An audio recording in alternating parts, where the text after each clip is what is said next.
Kembali lagi di Cerita Cinta Channel. Jangan lupa like, comment, and subscribe ya. Terima kasih. Suasana di sebuah restoran berbintang 5 di siang itu cukup sunyi. Cuma ada beberapa orang yang datang untuk sekedar minum kopi, makan siang dengan keluarga, hingga mengadakan pertemuan dengan seseorang, seperti halnya Kevin. Senang bisa bekerja sama dengan perusahaan Anda, Pak Kevin. Pria berdarah asing dengan mata abu-abu itu mengulurkan tangan kanannya di hadapan Kevin, rekan bisnisnya yang baru. Pria asing dengan bahasa canggung ketika menggunakan bahasa Indonesia itu terdengar sama canggungnya di telinga Kevin.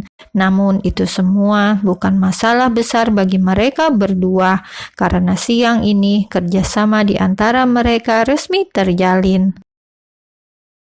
Sama-sama, Pak Mike. Kevin menyambut uluran tangan Mike, lantas menariknya perlahan kala orang kepercayaan Mike tiba, membisikkan sesuatu di telinga pria bermata abu-abu itu. "Hati-hati, Pak Mike," ujar Kevin, memberi anggukan ringan sebagai tanda perpisahan mereka. Rama, asisten Kevin, berdiri di sebelah tuannya. Pria bertubuh jangkung serta atletis itu mengikuti langkah cepat Kevin di depannya. Rama memeriksa jadwal atasannya kembali, jangan sampai ada yang ketinggalan atau salah, karena bisa saja mengacaukan jadwal Kevin di hari-hari berikutnya. "Silakan, Pak," sapa sopir Kevin, membukakan pintu. "Ya," sahut Kevin pendek. "Terima kasih, Pak," ucap Rama, menepuk sebelah lengan sopir Kevin. Rama duduk di sebelah kursi kemudi. Jari tangannya terus menari di atas iPad. Rupanya ia belum selesai memeriksa jadwal Kevin. "Jangan langsung kembali ke kantor," gumam Kevin melirik Rama dan sopir yang duduk di depan. Rama membiarkan layar iPad-nya terus menyala, sementara ia menengok ke belakang, memastikan bahwa ia tidak salah dengar. "Pak Kevin ingin diantar kemana? Nanti jam 2 siang Anda ada rapat di kantor." Kevin melirik arloji di tangan kirinya. "Saya ingin pergi ke suatu tempat. Bagi saya ini jauh lebih penting dari sekedar rapat," kekehnya. Rama menaikkan sebelah alisnya lebih tinggi. Walau Rama sangat ingin tahu kenapa Kevin begitu kekeh, pada akhirnya Rama pun mengiyakan. Punya hak apa Rama menolak perintah atasannya? Rupanya tujuan Kevin setelah pertemuannya dengan Mike pergi ke sebuah mall terbesar di ibu kota Jakarta. Sopir turun lebih dulu untuk membukakan pintu untuk sang majikan. Dibukakannya pintu untuk Kevin, mempersilakan sang pengusaha muda itu keluar. Rama menenteng iPad di tangan kanannya, berusaha mengikuti langkah cepat Kevin memasuki area mall. Rama belum tahu alasan Kevin pergi kemari. Jika hanya untuk belanja, rasanya Kevin masih memiliki waktu luang. Kevin bukan tipikal orang yang akan meninggalkan pekerjaan hanya untuk hal sepele. Kevin memiliki perancang busananya sendiri, atau setidaknya ia akan menyuruh orang kepercayaannya untuk membeli beberapa setel pakaian kerja dari merek ternama. Langkah Kevin tiba-tiba berhenti di sebuah toko perhiasan. Rama terpaksa mengerem langkahnya sebelum menabrak punggung lebar Kevin di hadapannya. Tanpa mengatakan apa-apa, Kevin lantas masuk ke dalam sana. "Selamat siang, Pak. Ada yang bisa kami bantu?" Seorang SPG datang menyapa Kevin dengan ramah. "Ingin mencari perhiasan seperti apa? Kalau boleh saya tahu, Anda ingin membelikan untuk ibu, adik, kakak, atau pacar?" Kevin menyela cepat. "Carikan cincin paling bagus di tempat kalian.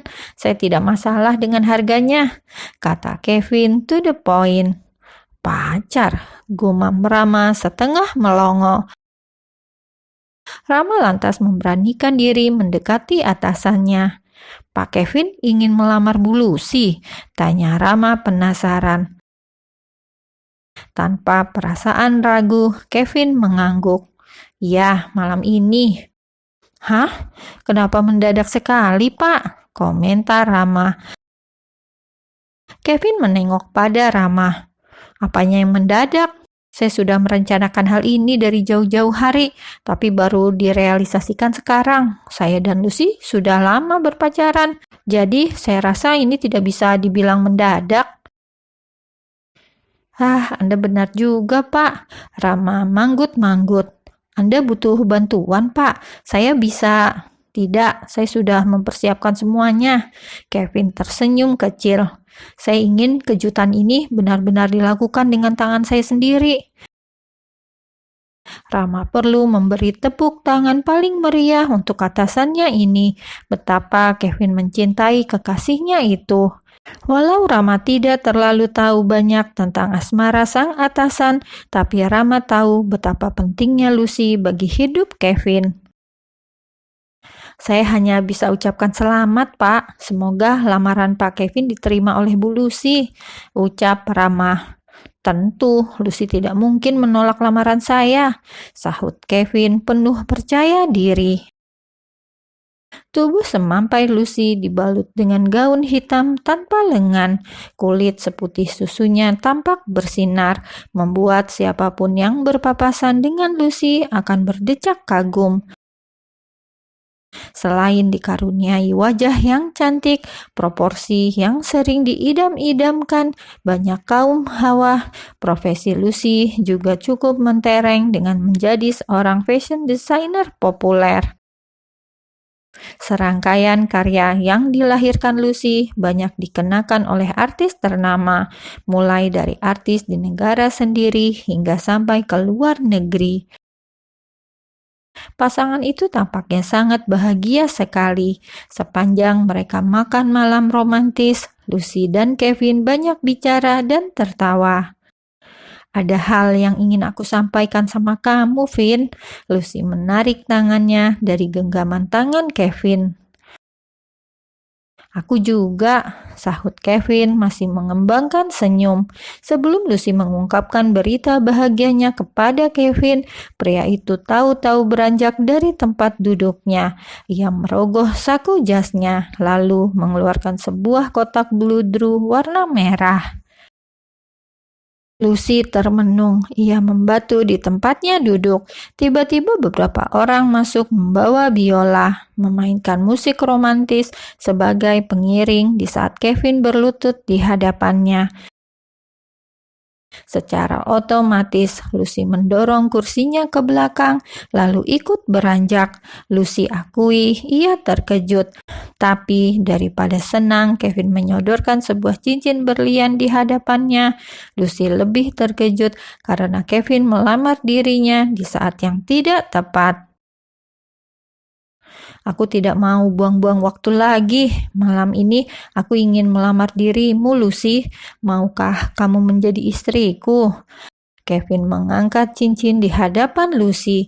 Matanya penuh binar. Sorot matanya menjelaskan kalau ia sangat berharap Lucy akan menjadi pelabuhan terakhirnya.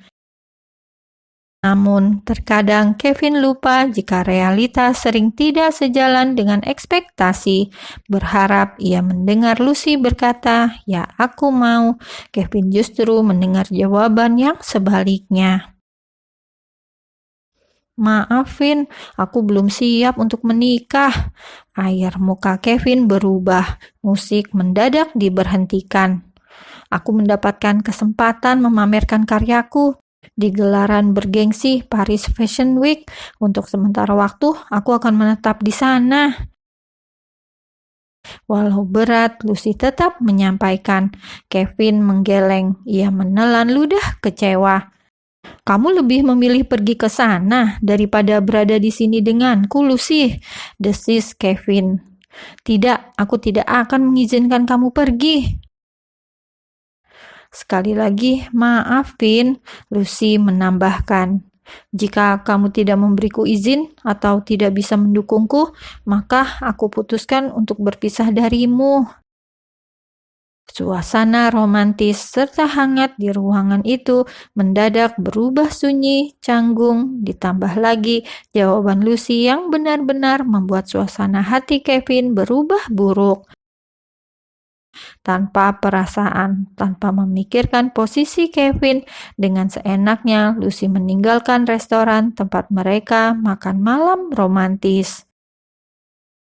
Rama berpikir suasana di kantor akan menjadi lebih ceria setelah atasannya mengatakan akan melamar sang kekasih.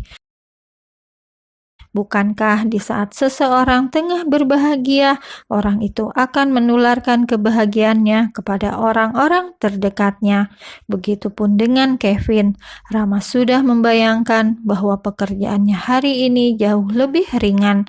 Namun, Rama dihancurkan oleh ekspektasinya sendiri. Suasana kantor suram, mengerikan. Bahkan Kevin sudah berada di ruangannya sebelum Rama tiba. Bisa dibayangkan apa yang terjadi selanjutnya. Rama terkena amukan Kevin. Padahal Rama berangkat seperti biasanya, tidak lebih, tidak juga kurang. "Ganti, saya tidak mau minum kopi ini." Dengan kasar, Kevin mendorong cangkir kopi di hadapannya. "Ini bukan kopi, tapi ini air gula. Kamu ingin membuat saya terkena diabetes di usia muda," tuduh Kevin. Ini sudah 3 kali OB mengirim kopi ke ruangan Kevin dan berakhir dimarahi. Entah karena kopinya terlalu banyak gula, kurang panas, terlalu panas. Ada saja kesalahan OB di mata Kevin. "Pak Kevin, kenapa sih? Apa lamarannya tidak berhasil?" gumam Rama setengah menebak. "Kalau berhasil kan Pak Kevin tidak perlu marah-marah. Aku pikir dia bakalan bagi-bagi uang. Tidak taunya malah membuat suasana kantor mengerikan," komentar Rama mengangkat kedua bahunya. Di hari kedua setelah acara lamaran pun, Kevin masih saja datang ke kantor dengan hati yang suram. Namun kali ini agak berbeda. Kevin cenderung lebih pendiam daripada menjadi tukang marah-marah seperti kemarin. "Panggil Rama kemari," perintah Kevin lewat telepon. "Baik, Pak." Tidak menunggu lama, Kevin mendengar suara pintunya diketuk dari luar. "Masuk." Pintu pun dibuka. Sosok Rama muncul di balik pintu. "Bapak panggil saya?" Rama menunjuk dirinya. "Ya," Kevin mengangguk. "Ada apa, Pak?" Rama berdiri canggung, tapi ia juga penasaran kenapa Kevin memintanya datang. "Saya ingin meminta pendapat kamu." Rama harap-harap cemas. "Kamu punya pacar tidak?" "Ya," Rama membeok. "Punya, Pak. Kenapa ya?" Ini adalah kali pertama Kevin menanyakan sesuatu di luar pekerjaan, apalagi soal pacar. Rama hampir tidak percaya atasannya yang dingin menanyakan hal begini. "Kalau tiba-tiba pacar kamu mendapatkan kesempatan mengembangkan karir sampai harus tinggal di luar negeri, kamu akan memberi reaksi apa?" tanya Kevin serius. "Kamu akan tetap menunggu atau setuju untuk menyudahi hubungan kalian?" Kevin menatap Rama di hadapannya dengan seksama. Sementara Rama yang mendapat pertanyaan seperti itu malah bingung sendiri. "Kenapa harus putus kalau masih sayang?" Kevin mengerjapkan matanya. "Menurut saya, selama itu bisa membuat pasangan saya senang, saya akan tetap dukung. Kalaupun sementara harus pisah, bukan berarti kita tidak bisa ketemu lagi, kan? Selama ada waktu luang, saya bisa pergi menjenguk pacar saya di luar negeri, karena saya yakin pacar saya menaruh harapan besar kepada saya. Dia ingin saya sebagai orang terdekatnya mendukung untuk meraih cita-citanya."